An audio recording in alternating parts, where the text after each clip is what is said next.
آج کی ویڈیو میں ہم پاکستانی سیاست کے ستون سمجھے جانے والے بھٹو خاندان کو اے ٹو زیڈ جاننے والے ہیں۔ آپ دیکھ رہے ہیں الیکشن باکس اور میں ہوں کنزا فرمان۔ آپ مجھے انسٹاگرام پر فالو کر سکتے ہیں جس کا لنک ڈسکرپشن میں ملے گا۔ So let's begin.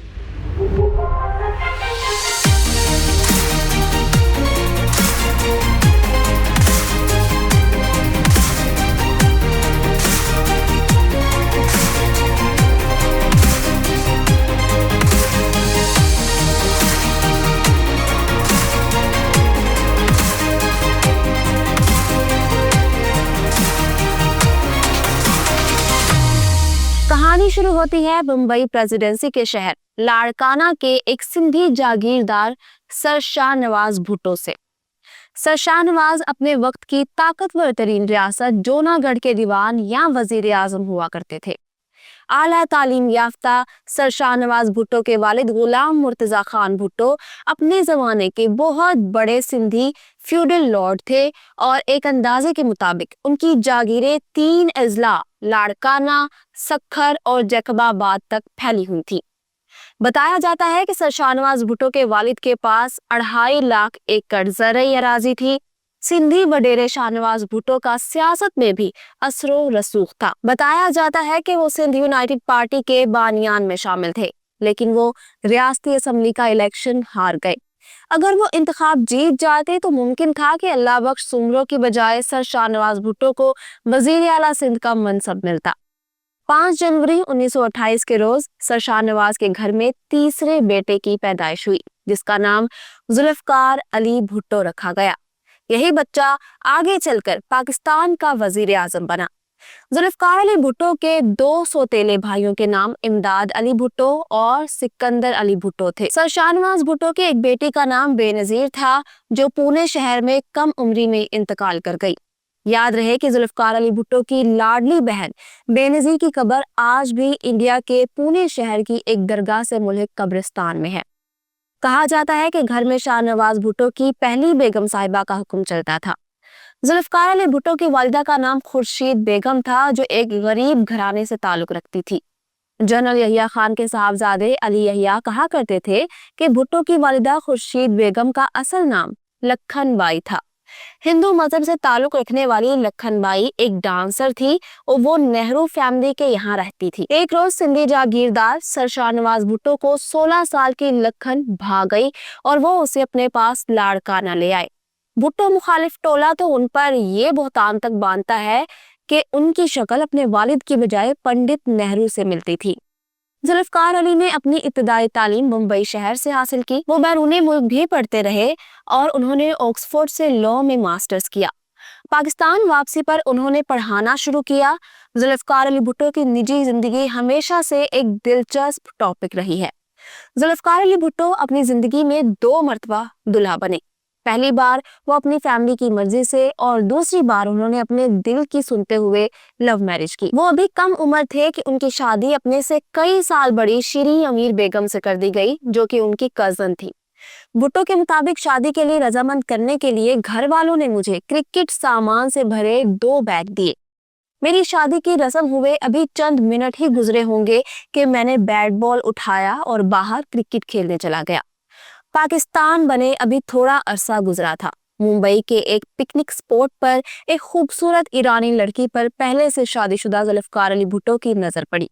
بتایا جاتا ہے کہ نصرت اصفہانی پہلی ہی نظر میں بھٹو صاحب کو بھا گئی۔ اس کے چند روز بعد کراچی کی ایک برتھ ڈے پارٹی میں ذوالفقار علی بھٹو نے نصرت اصفہانی کو آئس کریم لا کر دی اور وہی موقع ملتے ہی پرپوز کر دیا، اور پھر 1951 میں 8 ستمبر والے دن دونوں شادی کے بندھن میں جڑ گئے۔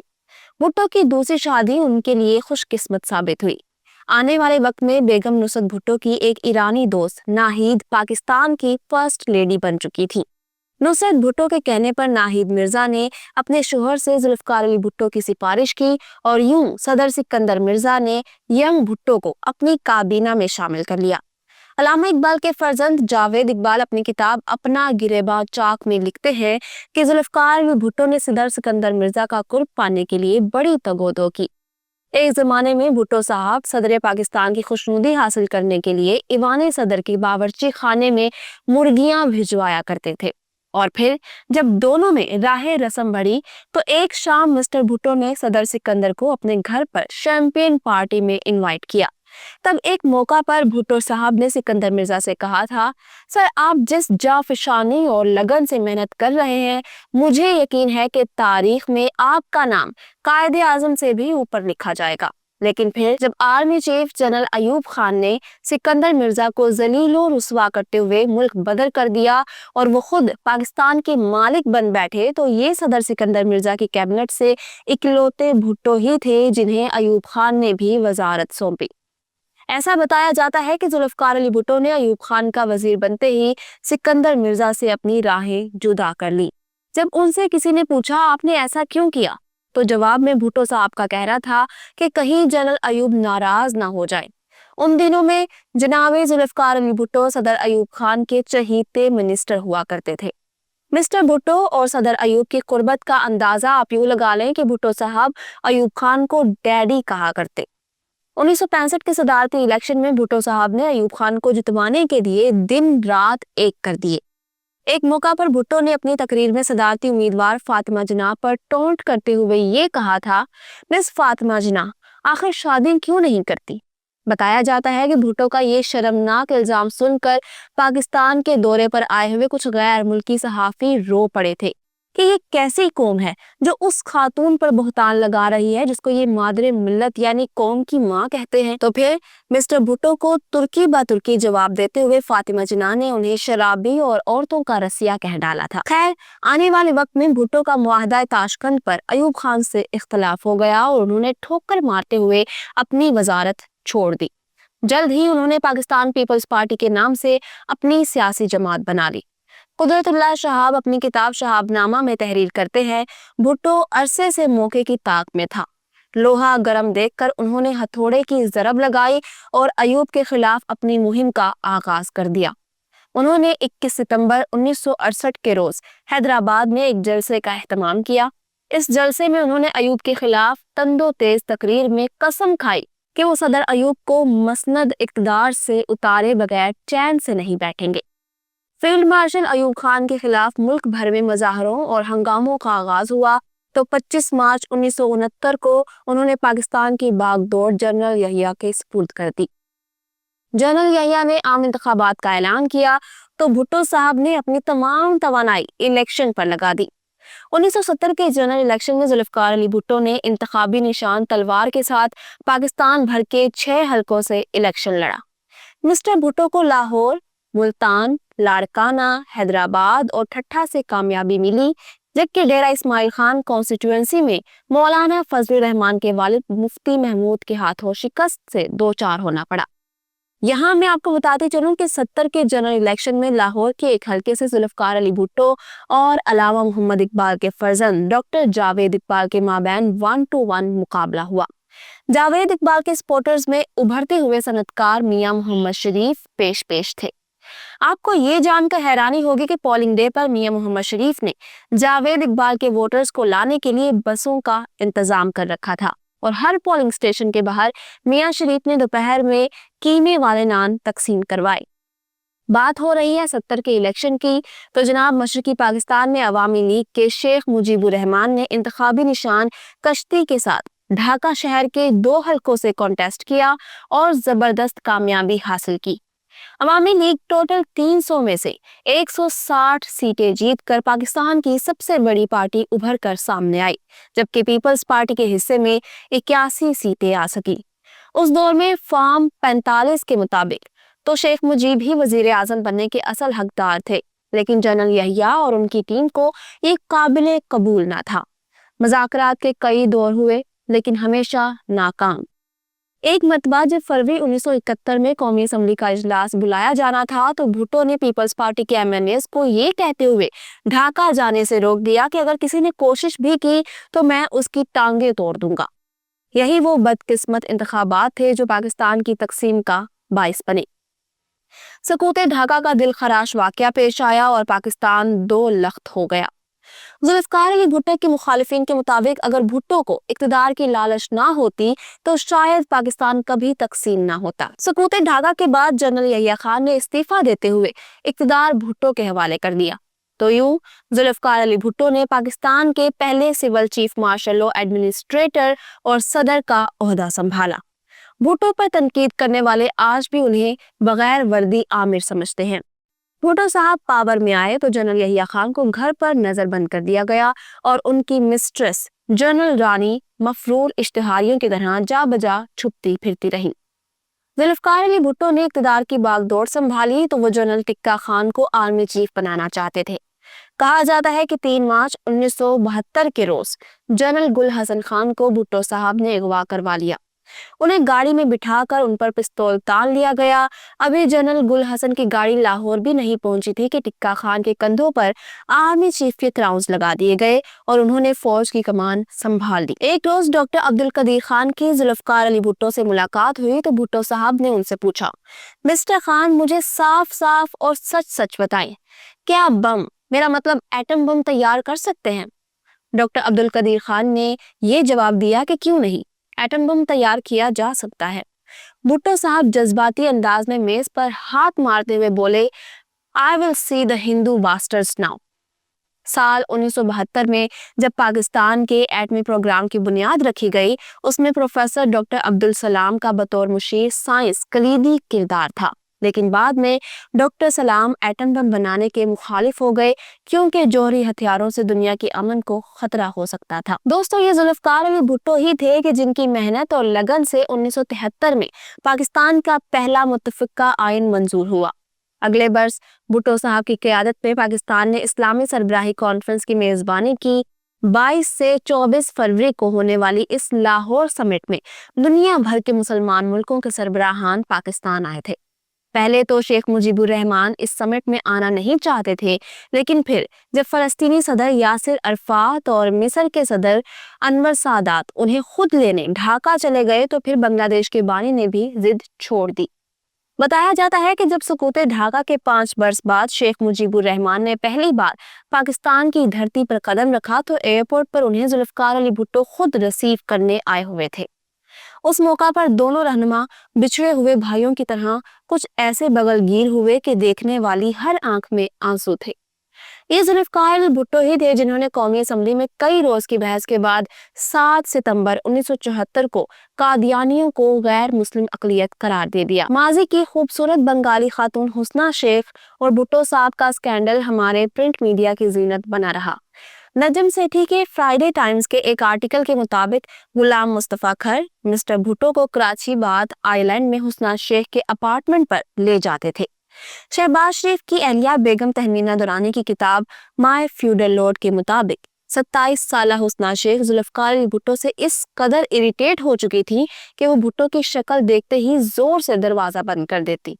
उन्होंने जुल्फकार अली भुट्टो को खुले अल्फाज में बता दिया कि अब वो उस वक्त तक नहीं मिलेंगी जब तक वो उनसे शादी नहीं कर लेते। मिस्टर भुट्टो ना सिर्फ खुद अच्छा खाते थे बल्कि वो अपने मेहमानों को उम्दा खाना खिलाने के हवाले से भी शोहरत रखते थे। कहा जाता है कि एक मरतबा जब भुट्टो अमेरिका में थे तो उन्होंने हेनरी किसिंजर को पाकिस्तानी सिफारत खाने में इशाये पर मदऊ किया। सिफारती अमले से मुशावरत की गई कि हेनरी किसिंजर को क्या खिलाया जाए। कई तरह के खानों की तजावीज दी गई, लेकिन मिस्टर भुट्टो को भुने हुए काले बटेर का आइडिया पसंद आया। सारे अमेरिका में बटेर तलाश किए गए लेकिन कहीं से ना मिले तो एक खसूसी तैयारा कराची भेजा गया और 2000 काले बटेर अमेरिका के शहर वॉशिंगटन मंगवा लिए गए। फिर अचानक से याद आया कि इन बटेरों को तैयार करने के लिए माहिर शेफ तो अमेरिका में नहीं, तो एक बार फिर से वजीर आजम का खसूसी तैयारा कराची आया और यहाँ से 15 से 20 देसी खानों के माहिर खानसा में अमेरिका बुलवा लिए गए। फिर हुआ कुछ यूं कि जब हेनरी किसिंजर सिफारत खाने आया तो उसने भुने हुए बटेरों को ज्यादा लिफ्ट नहीं करवाई, दूसरी डिशेस खाता रहा और कुछ देर बाद वहां से चलता बना।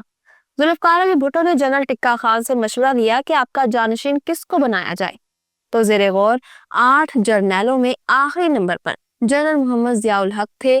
ٹکا خان ضیاء کو ڈر کہا کرتے تھے اور ان کا خیال تھا کہ چونکہ ضیاء ایک مذہبی شخص ہے اور ساری رات مسلح پر پڑا رہتا ہے، لہٰذا وہ بھٹو صاحب کے لیے کوئی پرابلم کریٹ نہیں کرے گا۔ اور پھر مسٹر بھٹو نے جنرل ٹکا خان ہی کی سفارش پر ضیاء الحق کو 7 سینئر جنرلز پر فوقیت دیتے ہوئے 1 مارچ 1976 کے روز آرمی چیف بنا دیا۔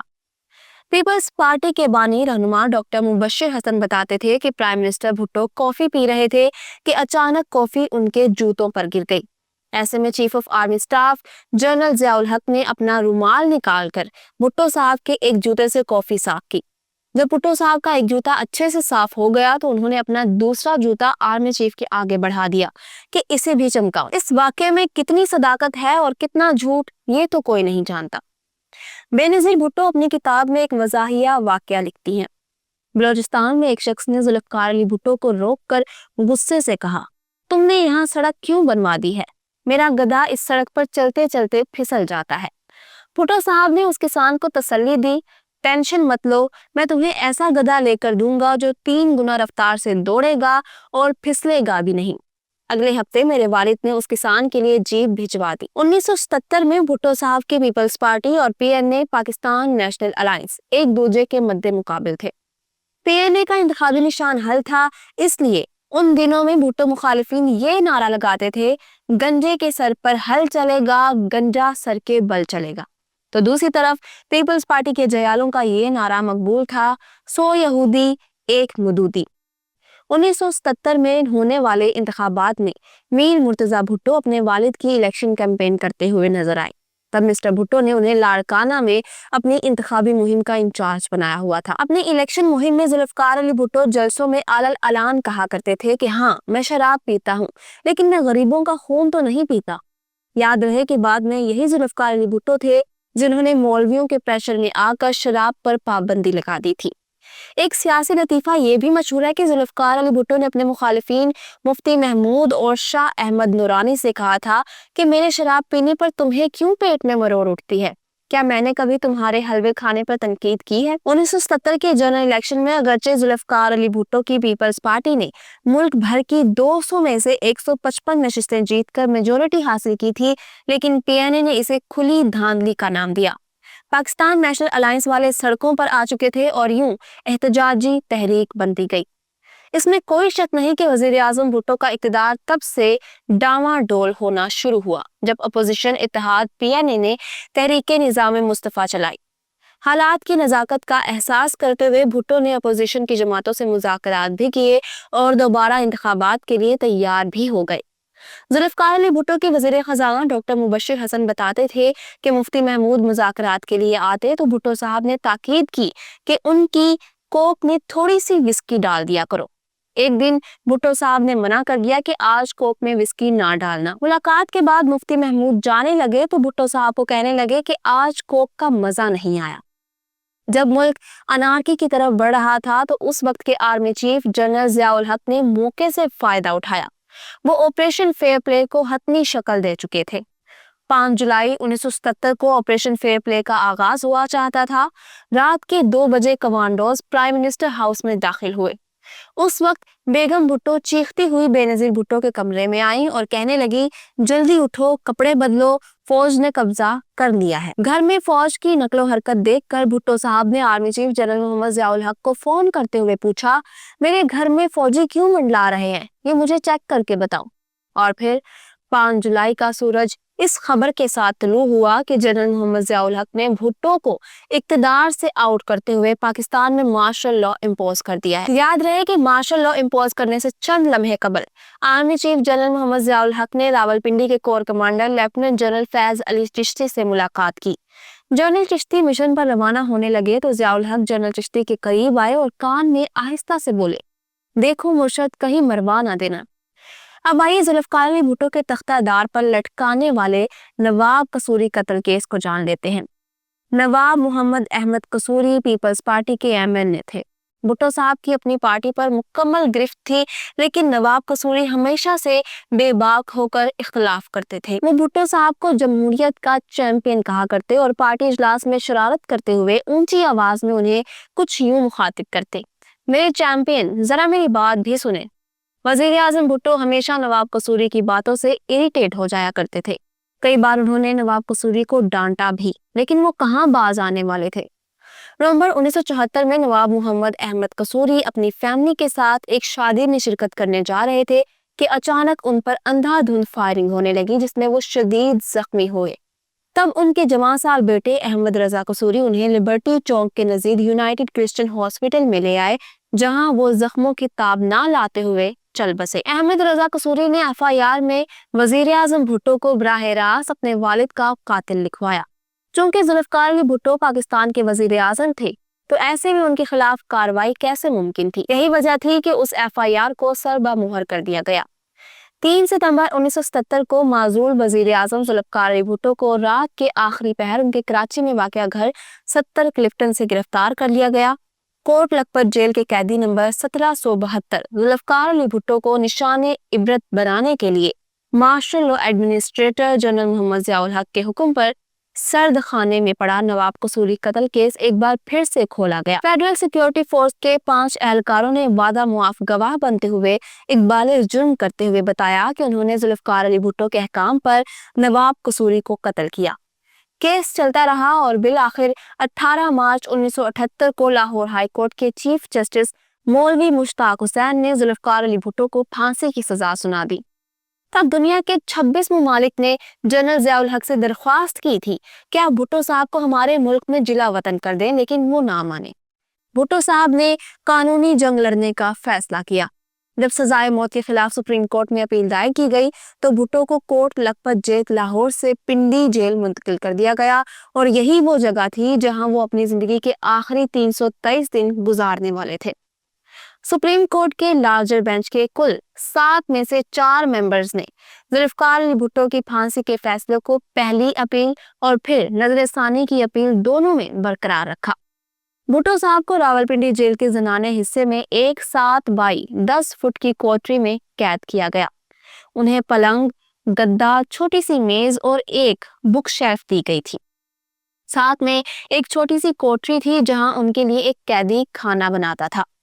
यहाँ मैं आपको बताती चलूं कि जेल में कैद के दौरान एक मौका पर मिस्टर भुट्टो ने जनरल ज़िया को मुखातिब करते हुए कहा था कि अगर मैं बाहर आ गया तो तुम्हारी मूंछों से अपने बूटों के तस्मे बनवाऊंगा। ज़िया आमरीत के दिनों में जब जुल्फकार अली भुट्टो पाबंदे सिलासल थे, एक रोज लाहौर में कज़ाफी स्टेडियम में पुलिस ने लाठी चार्ज करते हुए बेगम नुसरत भुट्टो का सर फाड़ दिया था और उन्हें 12 टांके लगे। लेकिन इसके बावजूद भी वो जनरल ज़ियाउल हक की डिक्टेटरशिप के खिलाफ सियासी जिदोजहद करती रही। जुल्फकार अली भुट्टो को रात के 2 बजे कोट लखपत जेल लाहौर से रावलपिंडी मुंतकिल किया जा रहा था। भुट्टो अपनी बैरिक से बाहर आए। 3 अप्रैल 1979 की सुबह सहाला रेस्ट हाउस में नजरबंद बेगम नुसरत भुट्टो और बेनजीर भुट्टो को सेंट्रल जेल में कैद जुल्फकार अली भुट्टो से मुलाकात के लिए लाया गया। इस मौका पर जब बेगम भुट्टो ने सुपरिटेंडेंट पुलिस यार मोहम्मद से पूछा कि ये मुलाकात किस सिलसिले में है, तो उन्हें जवाब दिया गया कि मैडम ये आखिरी मुलाकात है। इस आखिरी मुलाकात में जेल की आखिरी सलाखों के एक जानिब नुसरत भुट्टो लोहे की कुर्सी पर विराजमान थी, जबकि बेनजीर भुट्टो फर्श पर बैठकर सलाखों के पीछे कैद अपने वालिद को देखकर रोए जा रही थी। 2 घंटे तक मुलाकात जारी रही और फिर दोनों माँ बेटी को सहाला के रेस्ट हाउस में ले जाकर कैद कर दिया गया। कहा जाता है कि फांसी से कुछ अरसा कबल एक आला अफसर को जेल में भुट्टो साहब के पास भेजा गया। उस अफसर ने भुट्टो साहब के सामने रहम की अपील के डॉक्यूमेंट्स रखे और उन्हें पेशकश की कि वो बैरूनी मुल्क चले जाएं। फिर भुट्टो साहब ने दस्तावेजात को सरसरी सा देखा और अफसर से मुखातिब हुए, तुम जानते हो मैं किस बाप का बेटा हूँ? जवाब मिला, आप सर शाहनवाज भुट्टो के बेटे हैं। फिर भुट्टो ने पूछा, क्या तुम्हें ज़ियाउल हक के बाप का नाम मालूम है? अफसर की खामोशी पर जुल्फकार अली भुट्टो ने कहा कि ज़ियाउल हक और मुझ में बहुत फर्क है। तुम क्या समझते हो कि सर शाहनवाज का बेटा एक फौजी जनरल से रहम की भीख मांगेगा? हरगिज नहीं, हरगिज नहीं। फांसी से एक रात कबल मिस्टर भुट्टो ने कहा था, मुझे दाढ़ी बनाने की इजाजत दी जाए, मैं मौलवी की तरह इस दुनिया से नहीं जाना चाहता। 4 अप्रैल 1979 को रात 2 बजे रावलपिंडी की सेंट्रल जेल में जुल्फकार अली भुट्टो को फांसी के लिए लाया गया। मजिस्ट्रेट ने तारा मसीह जल्लाद को लीवर खींचने का इशारा किया तो उस वक्त भुट्टो साहब के आखिरी अल्फाज थे, फिनिश इट। اور یوں پاکستان پر حکومت کرنے والے سابق وزیر اعظم ذوالفقار علی بھٹو کا سفر دنیا اپنے اختتام کو پہنچا۔ ذوالفقار علی بھٹو کی پھانسی کے وقت میر مرتضیٰ بھٹو اپنے چھوٹے بھائی میر شاہ نواز کے ساتھ لندن کے ایک فلیٹ میں رہ رہے تھے۔ جیسے ہی انہیں باپ کی پھانسی کی خبر ملی، وہ اپنے فلیٹ سے باہر نکل آئے۔ اس وقت دنیا بھر کا میڈیا ان کے فلیٹ کے سامنے جمع ہو چکا تھا۔ مرتضیٰ بھٹو نے میڈیا نمائندوں سے بات کرتے ہوئے کہا، جنرل ضیاء نے میرے والد کا نام ختم کرنے کی کوشش کی اور اب اس نے انہیں مار ڈالا۔ بے نظیر بھٹو اپنی کتاب دختر مشرق میں لکھتی ہیں کہ جب میرے والد کو پھانسی دی جا رہی تھی تو وہاں سے چند میل دور سہالہ ریسٹ ہاؤس میں اور میری والدہ نظر بند تھی۔ جب میرے والد کو پھانسی دی جا رہی تھی تو میں اسی لمحے اچانک سے اٹھ کر بیٹھ گئی۔ کچھ دیر بعد جیلر آیا تو والدہ نے مجھ سے کہا، میں عدت میں ہوں اور غیر سے نہیں مل سکتی، تم جا کر اس سے بات کرو۔ بھٹو صاحب کی جیل کے سیکیورٹی انچارج کرنل رفیع الدین کی کتاب بھٹو کے آخری 323 دن کے مطابق پھانسی کے بعد بھٹو کی لاش ایک فوٹوگرافر کے حوالے کر دی گئی اور پھر وہ فوٹوگرافر لاش کا پاجامہ اتار کر پوشیدہ اعضاء کی تصاویر بناتا رہا۔ حکومت اس بات کی تصدیق کرنا چاہتی تھی کہ آیا بھٹو کے اسلامی طریقے سے ختنے بھی ہوئے تھے یا پھر نہیں، کیونکہ جنرل ضیاء الحق کی ٹیم نے جیل کے عملے کو بتایا تھا کہ ذوالفقار علی بھٹو کی ماں ہندو تھی، جسے بھٹو کے والد نے زبردستی اپنی بیوی بنایا تھا۔ بھٹو صاحب کے جثے خاکی کو دفنانے کے لیے لاڑکانہ لے جایا گیا۔ ان کی بیگم اور بیٹی کو ساتھ جانے کی اجازت نہ تھی۔ انتہائی سیکیورٹی میں صرف 2 درجن کے قریب لوگوں کو جنازے میں شرکت کی اجازت ملی اور فوج کی نگرانی میں ذوالفقار علی بھٹو کو گڑی خدا بخش میں سپرد خاک کر دیا گیا۔ بھٹو کی پھانسی پر قتیل شفائی نے لکھا تھا، آج بھی صبح تو ہوئی تھی مگر آج کا دن بہت ہی کالا تھا۔ بے زمین نے سازش کر کے ایک عظیم شخص مار ڈالا تھا۔ جنرل ضیاء کے دور میں ذوالفقار علی بھٹو کی کردار کشی کی باقاعدہ مہم شروع ہوئی۔ یہاں میں آپ کو بتاتے چلوں کہ سید کمال نے 1973 میں انسان اور گدھا کے نام سے اردو فلم بنائی، جس کا مرکزی کردار کامیڈین رنگیلا نے نبھایا تھا۔ کہانی کا سکرین پلے کچھ یوں تھا کہ ایک گدھا انسان بن جاتا ہے، لیکن جب وہ پاکستان میں نظام حکومت دیکھتا ہے تو اللہ سے دعا کرتا ہے کہ یا رب مجھے گدھا ہی بنا دے۔ اس فلم کا ایک منظر بہت مشہور ہوا جب رنگیلا گدھوں کے ایک اجتماع سے خطاب کرتا ہے اور ان سے ویسے ہی وعدے وعید کرتا ہے جو بھٹو صاحب اپنے مشہور زمانہ جلسوں میں عوام الناس سے کیا کرتے تھے۔ سینکڑوں گدھے ڈنچو ڈنچو کرتے اور نعرے بازی کرتے ہیں، جبکہ رنگیلا بھٹو صاحب کی طرح ہاتھ ہلاتے نظر آتے ہیں۔ اس فلم پر بھٹو نے پابندی لگا رکھی تھی، لیکن جنرل ضیاء کے مارشل لاء کے بعد اس فلم کو نہ صرف سنیما گھروں میں ریلیز کیا گیا بلکہ یہ فلم ٹی وی پر بھی دکھائی جاتی۔ ضیاء مارشل لاء کے بعد جب پورے ملک میں سناٹا چھا چکا تھا اور لوگوں کی زبانوں پر تالے لگ چکے تھے، اس وقت بیگم نصرت بھٹو نے مزاحمت کی سیاست کر کے دکھائی۔ مارشل لاء کے خلاف علم بغاوت بلند کرنے کی پاداش میں محترمہ نصرت بھٹو کو کئی بار گرفتار کیا گیا۔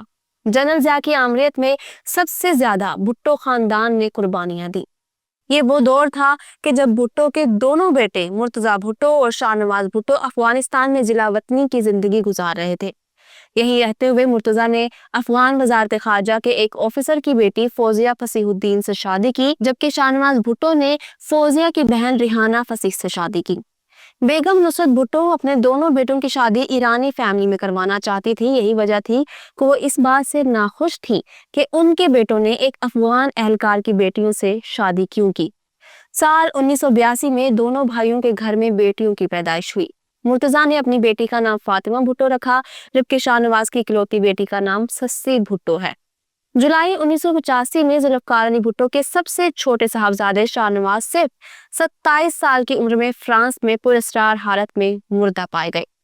شاہ کی المناک موت کے موقع پر پاکستان میں جنرل محمد ضیاء الحق کے کنٹرولڈ میڈیا پر یہ خبریں چلوائی گئیں کہ کثرت شراب نوشی اور نشہ آور ادویات کا بے تحاشا استعمال وزیر اعظم بھٹو کے چھوٹے بیٹے کی ہلاکت کا سبب بنا۔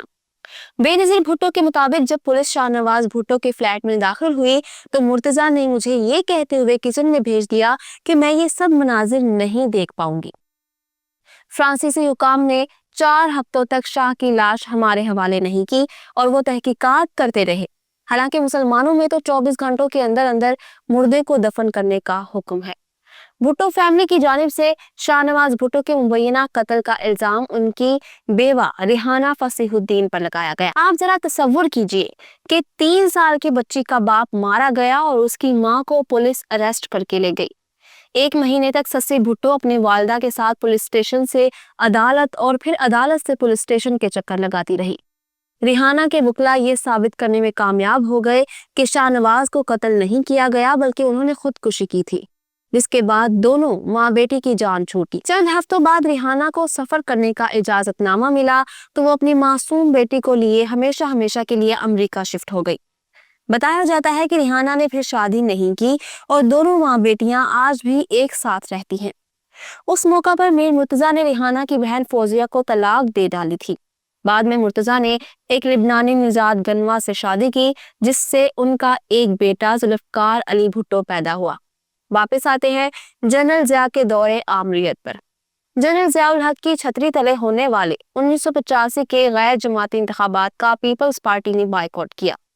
अप्रैल 1986 को बेनज़ीर भुट्टो की वतन वापसी पर लाहौर एयरपोर्ट पर लाखों लोगों ने उनका इस्तकबाल किया। उन्होंने पूरे पाकिस्तान में रैलियां मुनक्किद की और पाकिस्तान पीपल्स पार्टी को एक बार फिर से जिंदा कर दिया। उस मौका पर शायर अवाम हबीब जालिब ने कहा था, डरते हैं बंदूकों वाले एक निहत्ती लड़की से, फैले हैं हिम्मत के उजाले एक निहत्ती लड़की से, डरे हुए हैं मरे हुए हैं लर्जीदा लर्जीदा है, मुल्ला ताजिर जनरल जाले एक निहत्ती लड़की से। ताकतवर फौजी आमिर के दौर में बेनज़ीर भुट्टो के लिए सियासत कांटों की सेज थी और वैसे भी उस वक्त का सरकारी मीडिया बेनज़ीर भुट्टो की मुसलसल किरदार कशी पर मामूर था। तब उनके गैर शादीशुदा होने पर गंदे गंदे लतीफे बनाए जाते तो कभी इशारों कनाइयों में घटिया और गलीज किस्म का प्रोपेगेंडा किया जाता। सीनियर सियासतदान बेगम आबदा हुसैन की किताब के मुताबिक नुसरत भुट्टो बेनज़ीर के हाथ पीले करना चाहती थी और उन्हें अपनी बेटी की शादी की बहुत जल्दी थी।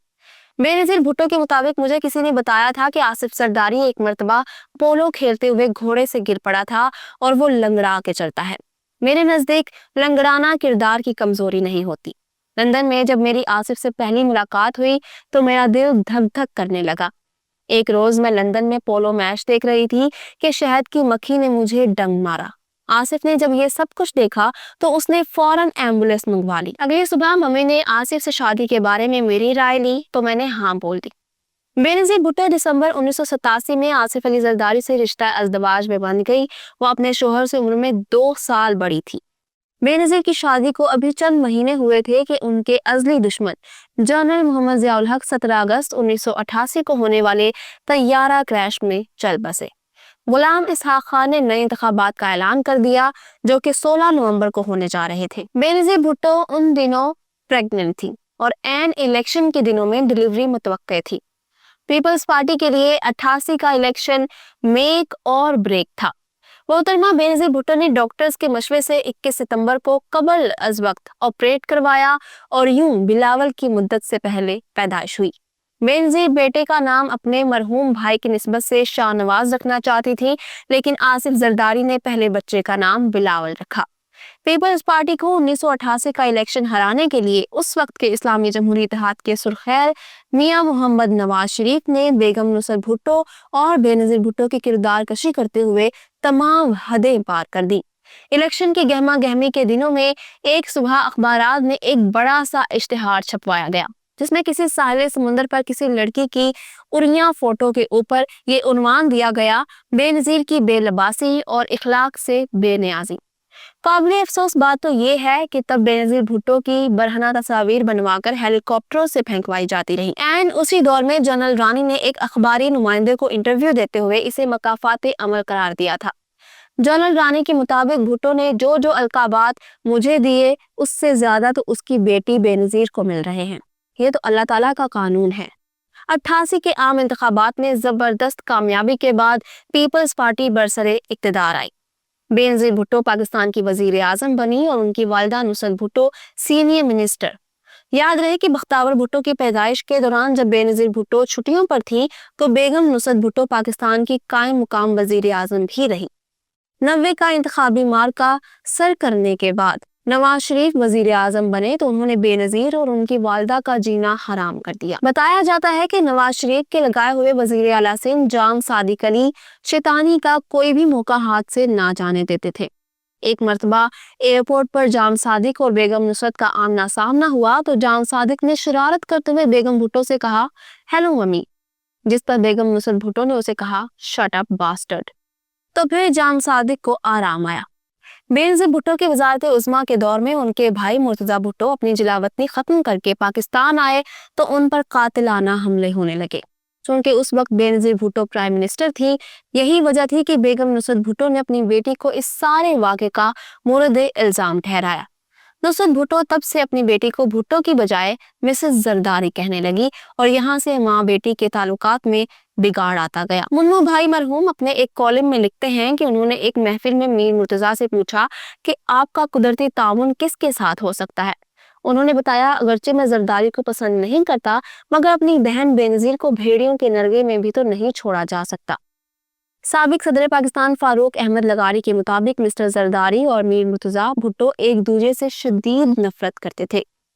उनके मुताबिक एक बार जरदारी कहने लगे, या वो रहेगा या मैं रहूंगा। 18 सितंबर 1996 को मीर मुर्तजा भुट्टो ने अपनी 42वीं सालगिरह मनाई। उस मौका पर वजीर आजम बेनजीर भुट्टो ने उन्हें नेक तमन्नाओं के साथ फूलों का तोहफा और एक केक भेजा। इसके ठीक 2 रोज बाद 20 सितंबर की रात जब मुर्तजा भुट्टो अपने घर लौट रहे थे तो 70 क्लिफ्टन के बाहर पुलिस एहलकारों ने उनकी गाड़ी पर गोलियों की बौछार कर दी। मीर मुर्तजा भुट्टो अपने 6 साथियों समेत जान बहक हो गए। अपने भाई की मौत की खबर सुनते ही वजीर आजम बेनजीर भुट्टो नंगे पांव मिड ईस्ट अस्पताल में दौड़ी चली आई। उस वक्त जुल्फकार अली भुट्टो जूनियर की उम्र सिर्फ 6 साल जबकि फातिमा भुट्टो 14 वर्ष की थी। मादरे जमहूरियत कहलाई जाने वाली नुसरत भुट्टो, जो अपने शोहर की फांसी और अपना सुहाग उजड़ने पर भी चट्टान बनकर खड़ी रही और जिसे जनरल ज़ियाउल हक के दौर में होने वाले जुल्म सितम भी ना झुका पाए। उन्होंने अपने छोटे बेटे शाहनवाज को आलम शबाब में मरते भी देखा। लेकिन जब बेनजीर भुट्टो के दौरे हुकूमत में मीर मुर्तजा भुट्टो को पुलिस मुकाबले में मार दिया गया तो उस मौका पर नुसरत भुट्टो अपने होशो हवास खो बैठी। वो एक दिमागी बीमारी में मुब्तला हो गई।